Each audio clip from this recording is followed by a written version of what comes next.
Welcome in, everyone.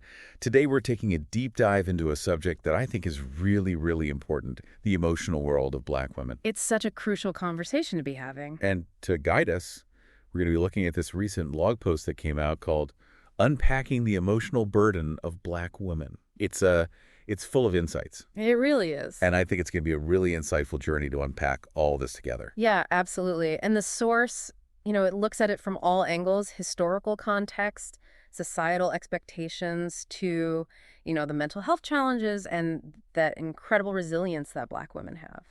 Where do we even begin with a topic this layered? Like, it's so much. Well, the blog post really emphasizes that, to understand the emotional weight that Black women carry today, you have to go back, way back to slavery, segregation, Jim Crow laws, and that, systemic racism and sexism that we're still dealing with today. It's wild to think that that's still impacting us right now. Oh, absolutely. And the post even points out that in some communities, the rate of PTSD among Black women is significantly higher than the national average, a direct link to that historical trauma. So it's like history isn't just in the past, it's living and breathing in us now. Exactly. And that's why it's so important to understand that historical context, Yeah. It really sheds light on the present. Like, take the healthcare system, for example. Yeah. Historically, Black women have been dismissed and disbelieved by medical professionals, and that leads to this deep mistrust that continues to impact health outcomes to this day. And that's just one example. Exactly. So moving from the past to the present, the blog post brings up this whole concept of the strong Black woman, a stereotype. And I feel like stereotypes are always so tricky because there's truth in them, but also it can be such a burden. You hit the nail on the head with that both positive and negative thing. Because on one hand, it speaks to that undeniable strength and resilience Black women have shown. Oh, for sure. But, the flip side, as the source highlights, is that it becomes a burden. A crushing burden. Imagine being told your whole life, you have to be strong. You can't break down no matter what. It's like they're expected to be superhuman, which is just an impossible standard. It's not healthy, and it leads to some serious consequences. Yeah. The post talks about how this pressure to be strong leads to emotional fatigue, a sense of isolation, and just difficulty expressing their true feelings, even to loved ones. It's setting them up to fail almost. It is. It's an impossible standard. So then where does this concept of intersectionality fit into all of this? I think this is a term that's kind of new. For some people, they might not know what it means. It's a really powerful concept, and it basically means that, we all have multiple identities, race, gender, socioeconomic status, and these intersect and overlap, and they kind of create this unique experience, right? So, like, being a Black woman isn't just being Black plus being a woman. Right, it's not that simple. It's shaped by this convergence of all these different identities. So it's not just like adding them together, it's how they interact with each other. Exactly. And the post uses the term double jeopardy, which I think is very powerful. Ooh. Black women face discrimination based on both their race and their gender. And that creates this unique set of challenges that, a white woman wouldn't face, a Black man wouldn't face. Very specific. In the workplace, she might face bias, not just because she's a woman, but because she's a Black woman. Right. Facing those stereotypes of, being too assertive or being perceived as angry. Like if you then add on like socioeconomic status on top of that, it becomes even more complex. Absolutely. Every layer adds another dimension to the say, challenges. This concept of intersectionality is like such a good reminder that everybody's experience is so unique. It is. It's really about looking at each person as an individual and understanding the complexities that they bring to the table. Absolutely. And it's a lens that can help us understand the world with a lot more empathy and nuance. I love that. And that brings us to, another important part of the conversation, mental health. Mental health. Yeah, this feels like a really crucial part of the emotional landscape that we're discussing. Yeah, and the post doesn't shy away from it. It directly addresses that stigma surrounding mental health, which is often more pronounced in some communities. Black women in particular face so many barriers when it comes to getting help. Like what kind of barriers? Everything from cultural stigma to, lack of access to therapists that understand their culture. That's got to make it so hard. It does, and it's heartbreaking because they're also dealing with this disproportionate burden of mental health challenges. Right. The post mentions anxiety, depression, PTSD. It's all there, and those challenges are often, amplified by everything we've talked about, the trauma, societal pressure, that constant fight for equality. It all just keeps building.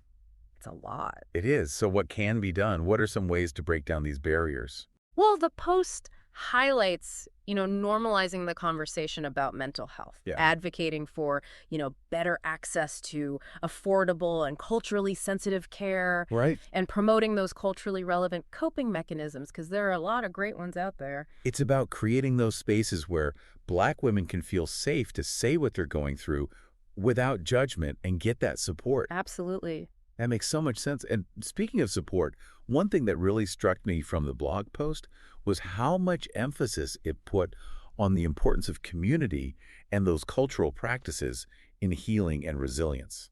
It's so powerful, right? I mean, think about it. For Yeah. generations, Black women have relied on each other for strength and support. Right, yeah. They've created these incredible networks of care and understanding. It's like that saying, it takes a village.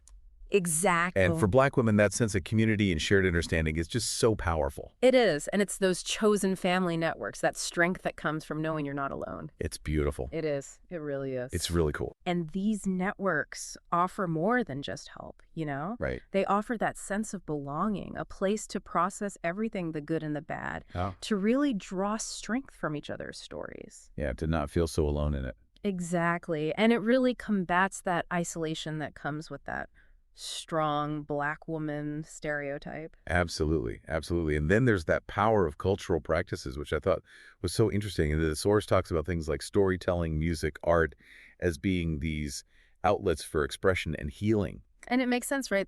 These traditions are so vibrant, so deeply rooted. Yeah. They offer a connection to their heritage, to their history. Right, yeah. It's a way to celebrate Black identity and all its complexity.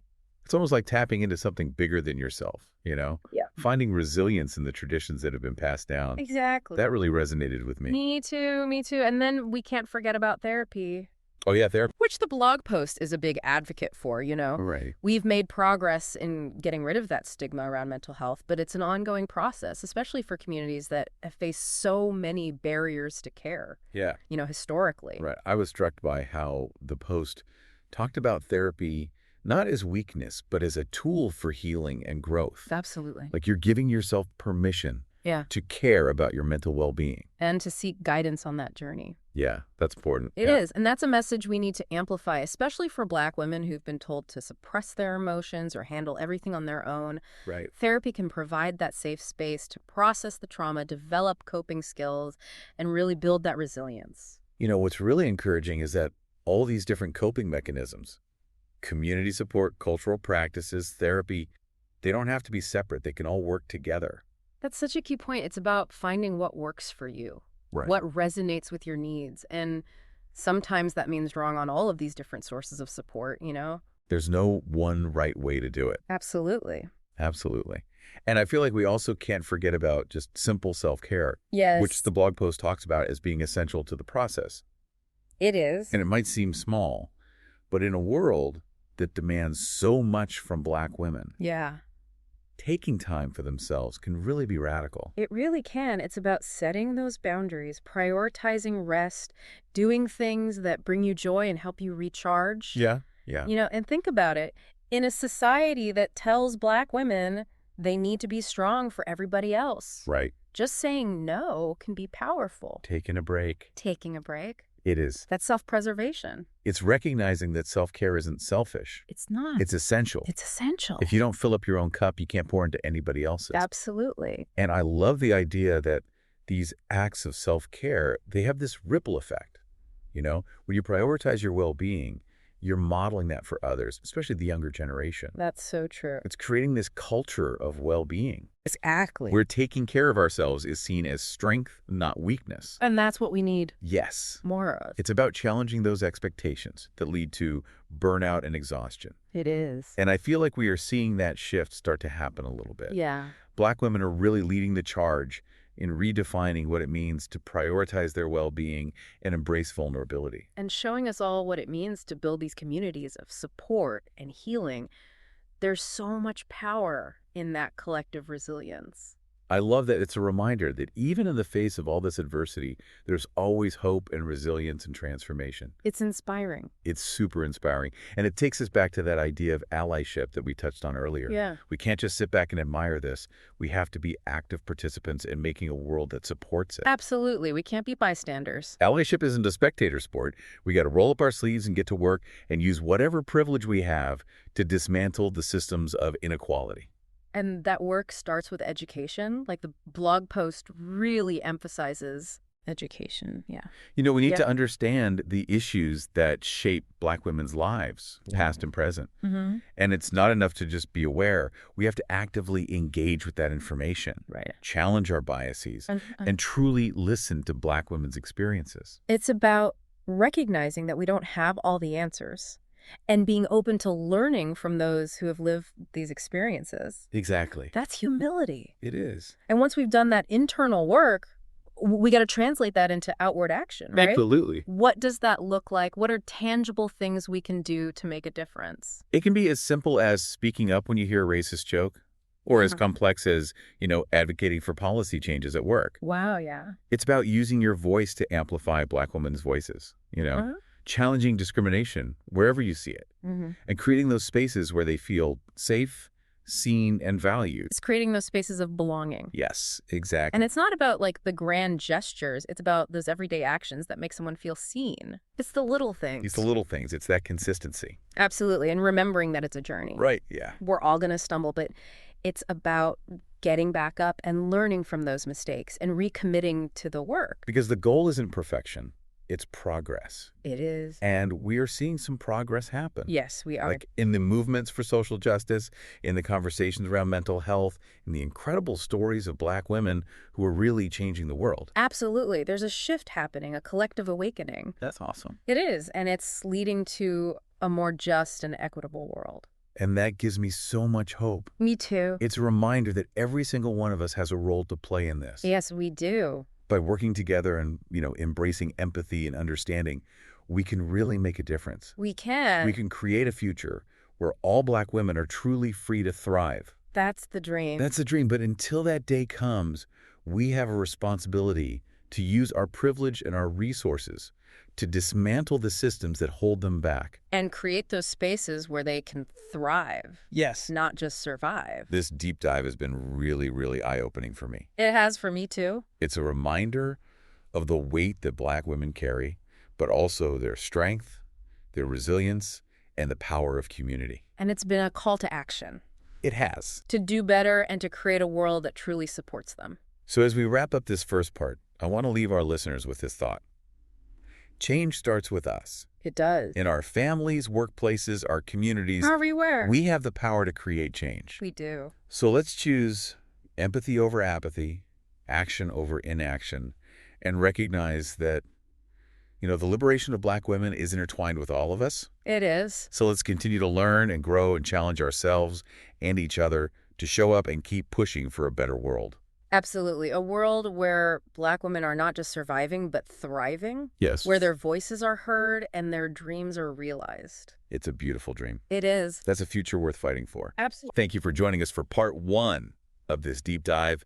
Keep learning, keep questioning, and keep pushing. We'll be back soon for part 2. See you then. Welcome back to our deep dive, everybody. We're continuing the conversation about the emotional world of Black women. Yeah, picking up right where we left off. And we covered a lot of heavy stuff in the first part. We did. It's a lot to unpack. It is.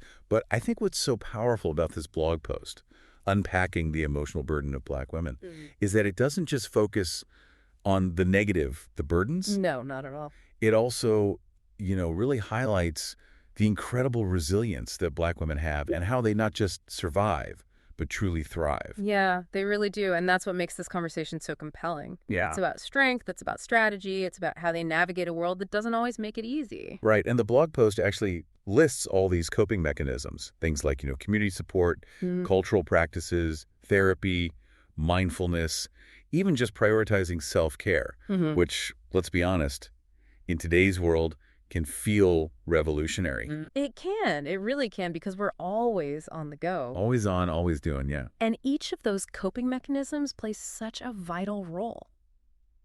Let's start with community support. Yeah, community. The post really drives home how crucial it is for Black women to have those safe spaces, Absolutely. those connections with people who truly get it. It's like they say, it takes a village. Exactly. And for Black women, that sense of community, that shared understanding, it's so powerful. It is. I think about those amazing chosen family networks and the strength that comes from knowing you're not in it alone. You're so right. And these networks, they're more than just practical help. Yeah. They provide that sense of belonging, a place to process both the good and the bad, to draw strength from each other. To not feel so isolated. Yeah. Right. Because I feel like that strong Black woman stereotype can lead to that. It can. It can really isolate you. So having that community is so crucial. It is. And then on top of that, there's the power of those cultural practices that I thought was so fascinating. Oh, yeah, those are great. The post mentions things like storytelling, music, art, as these really rich outlets for expression and healing. It makes sense, right? When you think about it, these traditions are so vibrant, so rooted. Yeah. They offer a connection to heritage and a source of comfort in that shared history. Right. And it's a way to really celebrate Black identity in all its complexity. Like you're tapping into something bigger than yourself. Yes. And finding resilience in the traditions that have been passed down. I love that. That resonated so much with me. Me too, me too. And then we can't forget about therapy. Oh, yeah. Therapy is so important. Which the blog post is a huge advocate for. And, we've made some progress in destigmatizing mental health. We have. But it's a process, especially for communities that have faced so many barriers to care. Right. Historically.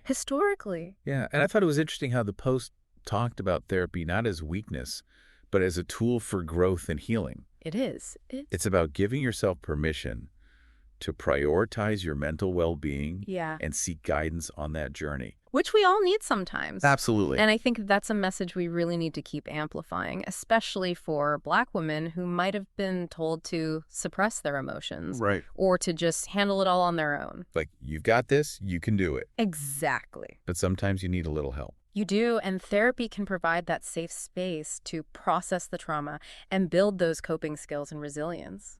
What I also find really encouraging is that all of these coping mechanisms that we've discussed, the community support, the cultural practices, the therapy, they're not mutually exclusive. They're not, and that's the great thing. They can work together, right? Exactly. It's about finding that combination that works for you. What resonates with your needs and experiences? There's no one right way. There isn't. And we also have to mention, the power of self-care. Oh, self-care is so important. And the blog post talks about that as being essential, which it is. It is essential. And, it might seem small, but in a world that demands so much from Black women, taking time for themselves. It's revolutionary. It's revolutionary. It really is, because you're setting boundaries, you're prioritizing rest, you're doing things that bring you joy. You're filling up your own cup. Exactly. And think about it, in a society that's always telling them to be strong for everybody else. You got this. You can handle it.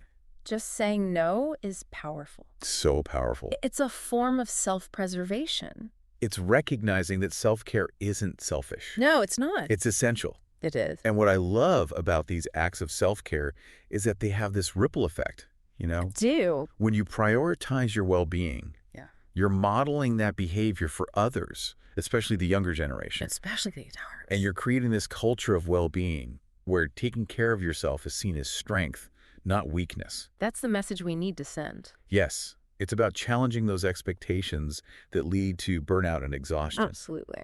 And I feel like we are seeing a little bit of a shift happening where Black women are taking the lead, redefining what it means to prioritize well-being and embrace vulnerability. It's amazing. It is. And they're showing us all what it means to build those supportive communities and those healing spaces. There's so much power in that. There is. And it's that reminder that even when things are tough, even when there's adversity, there's always hope. Always. There's always that possibility for change. There is. And it's inspiring to see. It's very inspiring. And it brings us back to that idea of allyship that we talked about earlier, right? We can't just admire this resilience from afar. No, we can't. We have to be active participants in creating a world that supports it. Allyship is not a spectator sport. It's not. We got to get involved. Roll up our sleeves and get to work, use our privilege to make things better. And that work starts with education. Uh-huh. Like the blog post says, we need to understand those issues that shape Black women's lives. Past and present. Past and present, absolutely. And it's not enough to just be aware of them. Right. You got to go deeper. You have to engage with that information. You have to challenge your own biases. That's hard. It is. And listen to those lived experiences. Because that's where the real learning happens. That's powerful. It is. And once we've done that inner work, we have to translate it into action. So tangible steps.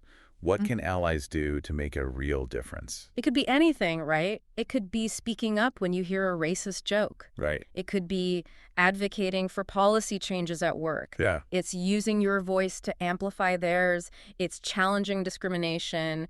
It's creating those safe spaces where they feel valued. It's about creating those spaces of belonging. Exactly. And remembering that it's a journey. Attorney. We're going to make mistakes, but it's about getting back up and learning from them. Because the goal isn't perfection, it's progress. It is, and we're seeing that progress happen. Slowly but surely. It's happening, and it's very encouraging. It's happening in those movements for social justice, the conversations about mental health, the stories of Black women who were changing the world. It's happening everywhere. There's a shift happening. There is a collective awakening to a more just and equitable world. And that gives me so much hope. Me too, me too. Because it's a reminder that every single one of us has a role to play. Yes, we do. And by working together, by being empathetic and understanding, we can make a difference. We can. We can create a future where all Black women are free to thrive. And that is a future worth fighting for. Absolutely. It is. We've covered so much ground in this deep dive, and I know it's a lot to process. It is. But there's one more piece of the puzzle we need to explore. Okay. And that's creating those supportive environments that truly allow Black women to flourish. That's where the rubber meets the road, right? It is. It's going beyond those individual actions and creating that culture of allyship that's woven into everything we do. I'm excited to get into that. Join us for the third and final part of this deep dive, where we'll wrap up this conversation and figure out how we can all contribute to a more just and equitable world. We'll see you soon. All right. Welcome back to our final part of this deep dive.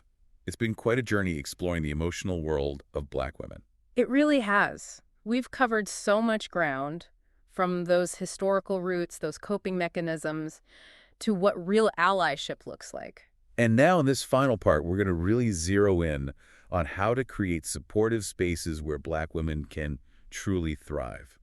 You know, we've talked a lot. Now it's time to, put it into practice. It's about action, moving beyond just individual efforts and really building a culture of allyship that touches every part of our lives. Okay, so how do we make those supportive environments a reality and not just an idea? Well, the blog post makes a really good point. It says these spaces need to be built on respect, real understanding. It's more than just being polite on the surface. Right, it's deeper than that. It's about truly listening, believing their stories, and validating those emotions, even the tough ones. It's about being there for them no matter what. And it's also about, challenging our own biases. We all have them. It's human nature. Yeah. But we have to be willing to examine them, do the work to dismantle those biases. Yeah, that's a constant process. It is. It's ongoing work. It's about being uncomfortable sometimes, and that's okay. Right. And as we do that work, we can start creating those spaces where Black women feel safe to express themselves authentically. Without fear of judgment or being punished for being vulnerable. Where they can celebrate all of their experiences, the ups and the downs. Absolutely. It's about holding space for that complexity, recognizing that Black women aren't a monolith. They have so many different experiences, opinions, and emotions, and all of those deserve to be acknowledged. It's about creating this culture of empathy and respect on a personal level. But what about on a larger systemic level? How do we bring this to our workplaces, our communities? That's where we need to push for policies and practices that promote equity and justice. It's about advocating for more diversity in leadership, supporting initiatives that address those racial and gender gaps, and speaking up against discrimination wherever you see it. It's putting our allyship into action. Yes. It's not enough to just stand by and watch. You got to step up and actually do something. You do. And remember, true allyship is about partnership, not about coming in and trying to fix things for Black women. It's about working together, amplifying their voices and supporting their leadership. Right, because they're already doing incredible things. They are. It's about recognizing their agency and power, not trying to speak for them. You got it. It's about stepping back, following their lead, and learning from them. Recognizing that they are the experts on their own lives. Exactly. And at the end of the day, the goal is to build a world where Black women don't need allies, where they're completely free to be themselves and reach their full potential. That's the dream, isn't it? But until then, we have to keep working to dismantle the systems that hold them back. And create those spaces where they can flourish, where they can be their true selves. You know, this deep dive has been such an incredible learning experience for me. Though. It's reminded me of the weight they carry, but also their strength, their resilience, the power of community. And it's a call to action for all of us. It really is. It's about challenging ourselves to do better, to be better, and to create a world that truly values Black women. And as we wrap up this deep dive, I want to leave everyone with this thought. Change starts with each of us. It does. It starts in our families, our workplaces, our communities, everywhere. Everywhere we go. We all have the power to create positive change. We do. So let's choose empathy over apathy, action over inaction, and recognize that, when Black women are liberated, we're all liberated. We are. So let's keep learning, keep questioning, keep challenging ourselves and each other to show up and make a difference. Yes, and create that world where Black women are thriving, their voices are heard, and their dreams are a reality. That's the future we're striving for. That's the future we're fighting for. Thank you for joining us on this incredibly powerful deep dive. We'll see you next time.